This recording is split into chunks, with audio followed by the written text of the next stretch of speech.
Shalom, saudaraku yang terkasih di dalam nama Tuhan Yesus Kristus.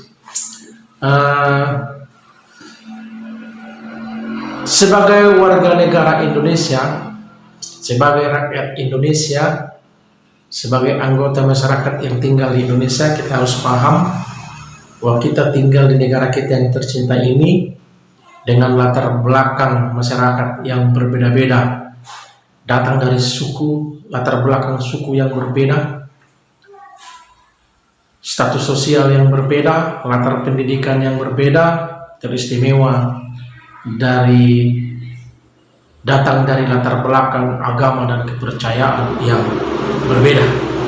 Sebagai warga negara Indonesia, kita harus bersatu bersama-sama dengan lapisan masyarakat lain yang berbeda tersebut, berbeda agama, berbeda kepercayaan, untuk bersama-sama kita bergandengan tangan membangun masyarakat Indonesia yang sejahtera, yang tentram, yang aman, yang berlimpah, yang pembangunannya baik, berkembang, dan sangat kita rindukan Indonesia ke depannya menjadi negara yang maju. Kita harus bergandengan tangan, saudara-saudara seiman, saudara-saudara sekalian. Kita harus bergandengan tangan dengan semua lapisan masyarakat yang berbeda-beda dengan kita, berbeda imannya dengan kita. Namun di saat yang sama kita juga harus menolak kalau ada yang mengatakan bahwa agama itu sama.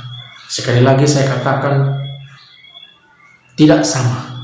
Agama yang ada di Indonesia tidak sama. Agama Kristen berbeda dengan agama-agama atau kepercayaan di luar Kristen. Agama dan kepercayaan di luar Kristen yang ada di luar sana berbeda dengan agama kita, ya.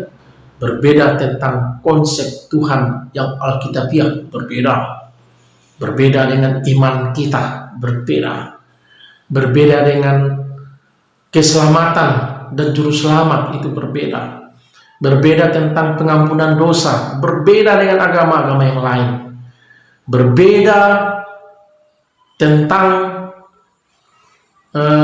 surganya juga berbeda.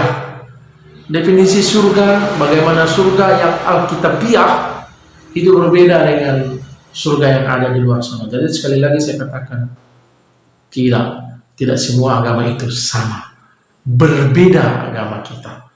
Nah, di dalam kehidupan masyarakat yang majemuk dengan latar belakang iman agama yang berbeda tersebut, memang kita harus bersama-sama bergotong royong, saling menghormati. Namun sebagai orang Kristen, kita juga harus tetap tegas, sekali lagi tegas, menyatakan iman kita dengan orang-orang yang ada di luar kekristenan. Rumusan iman kita, orang Kristen, Katolik, dan kita semua gereja-gereja Kristen, terdapat di dalam pengakuan iman rasuli. Di sana sangat jelas rumusan iman Kristen kita, ya, jelas sekali. Oleh karena itu saya katakan berbeda iman dan percaya kita terhadap agama dan kepercayaan yang ada di luar sana. Jadi rumusannya adalah pengakuan iman rasuli. Jadi kita percaya tentang Allah Bapa, kita percaya dengan Yesus Kristus sebagai Tuhan dan Juru Selamat. Yesus Kristus yang mana? Yesus Kristus yang deskripsinya seperti yang tercantum di dalam pernyataan iman orang Kristen, yaitu pengakuan iman rasuli. Itulah deskripsi tentang pribadi Yesus yang kita sembah, pribadi Yesus yang kita kenal. Nah, dia dilahirkan, yaitu firman yang telah menjadi daging, dilahirkan oleh anak darah Maria. Itu yang kita peringati sebagai hari Natal untuk meneguhkan pernyataan iman kita, yaitu bahwa dia Yesus dalam firman yang telah menjadi daging, menjadi manusia, tinggal bersama-sama dengan kita. Ya, itu adalah iman kita. Selanjutnya iman kita yang sangat penting dan banyak diserang oleh orang-orang di luar sana, yaitu tentang bagaimana Yesus harus disalibkan sebagai sembelihan anak domba Allah. Korban sembelihan anak domba Allah. Untuk apa? Untuk menebus segala dosa-dosa dunia. Nah, kan berbeda dengan konsep penebusan itu hanya ada di dalam agama Kristen.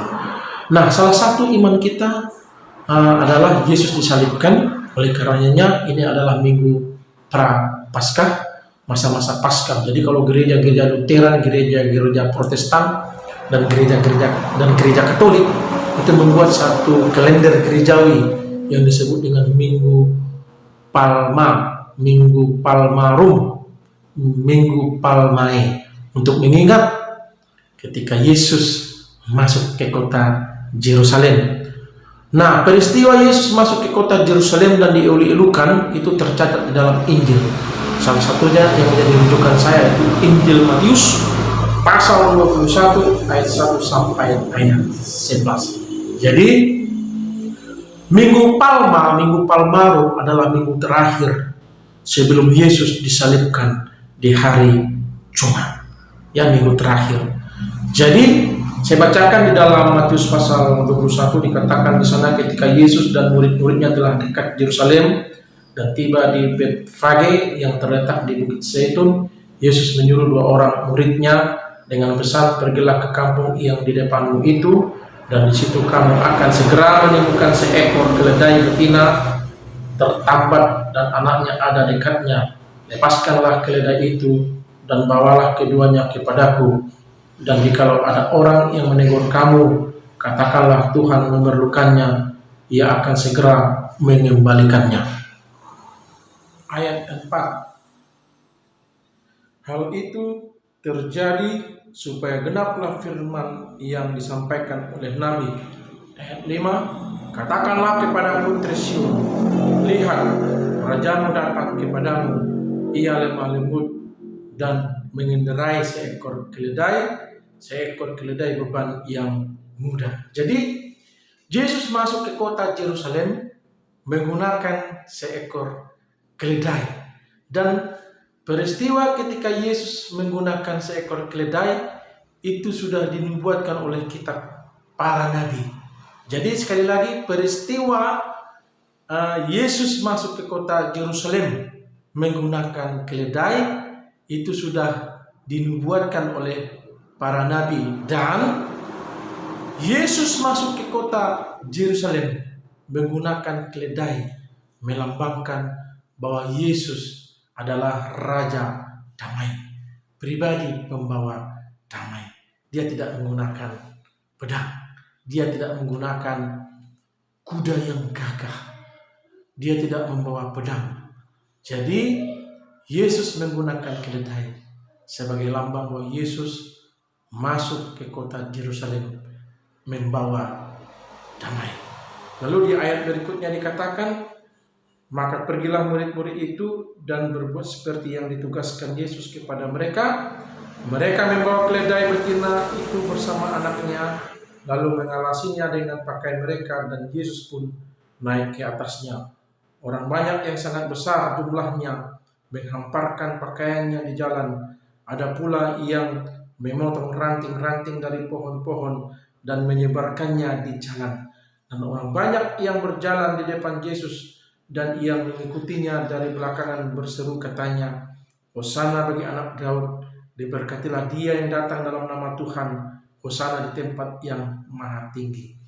Kedatangan Tuhan Yesus masuk kota Yerusalem membuat kota tersebut gempar, gegap gempita. Sebab apa?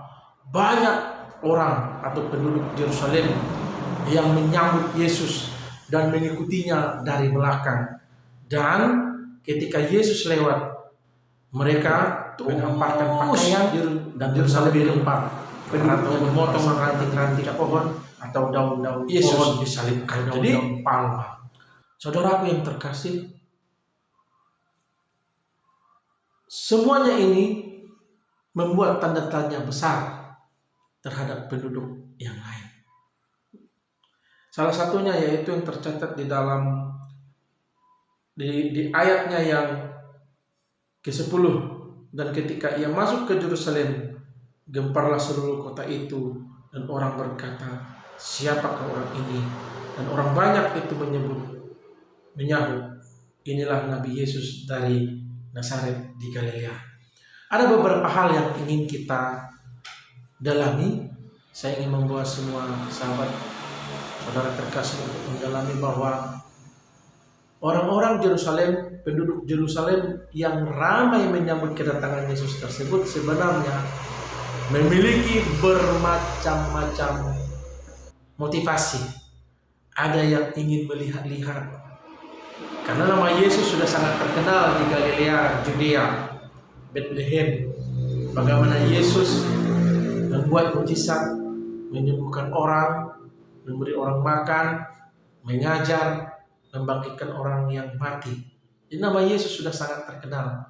Jadi ada juga orang yang ingin melihat bahwa Yesus membangkitkan tahta Daud, kerajaan Daud, kerajaan Israel, untuk melawan penjajah Romawi saat itu. Mereka sangat berharap pribadi yang datang ini adalah pribadi yang membawa pedang, yang gagah perkasa. Nah, pikiran-pikiran yang hidup di penduduk Yerusalem saat itu sampai saat ini juga hidup, saudara-saudara.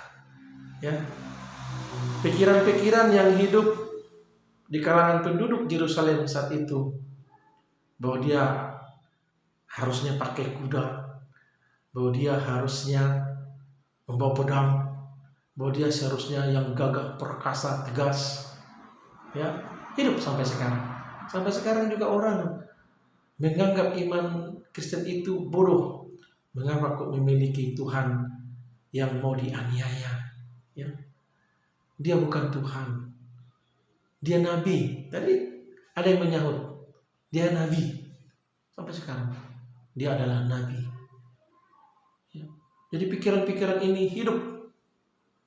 Pikiran-pikiran ini hidup sampai sekarang dan cenderung menyerang atau melecehkan iman Kristen.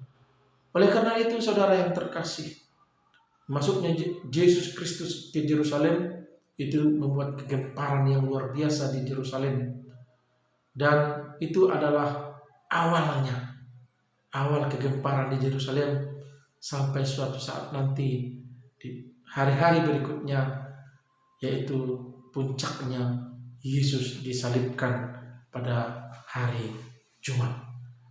Saudara yang terkasih dalam nama Tuhan Yesus Kristus, ini adalah peristiwa yang betul-betul terjadi, yang dicatat oleh para murid-murid, yang tercatat di dalam Injil. Oleh karenanya, mari kita merenungkan bahwa iman kita berbeda. Kita pegang teguh iman kita ini.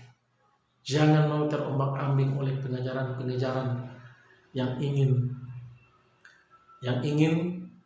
merusak, merongrong iman kita, seperti yang tertulis dalam iman pengakuan rasuli tersebut. Oleh karenanya, apapun yang terjadi, pegang teguh. Kita percaya pada kesaksian Injil. Kita percaya, bukan pada pengajaran-pengajaran setelah 600 tahun setelah Yesus. Kita tidak percaya itu. Kita tidak percaya kesaksian itu. Yang kita percaya adalah kesaksian yang tertuang di dalam Alkitab. Tetaplah kuat dalam iman, pertahankan iman kita.